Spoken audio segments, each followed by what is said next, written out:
എവിടെയൊക്കെ നമ്മൾ പോകുന്നത്? അതെ, നല്ല ചൂട് ദോശ കഴിക്കാൻ അച്ഛനൊരു ആഗ്രഹം. അപ്പൊ നമ്മള് ഇവിടുത്തെ ഇന്ത്യൻ റെസ്റ്റോറന്റിലോട്ട് വന്നേക്കാണ്. നല്ല ചൂടാ ദോശ കഴിക്കാൻ കഴിക്കാം.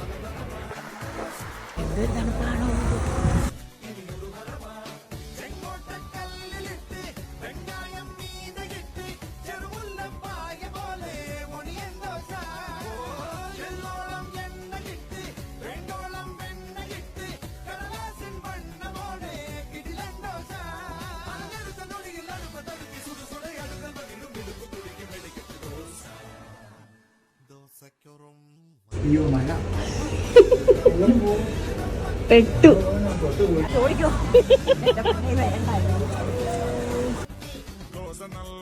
അമ്മ പറഞ്ഞു അവിടെ ദോശക്കടയിൽ കയറണ്ടെന്ന് കണ്ടോ? ഈ ഓട്ടം ഓടേണ്ട കാര്യം ഉണ്ടായിരുന്നു.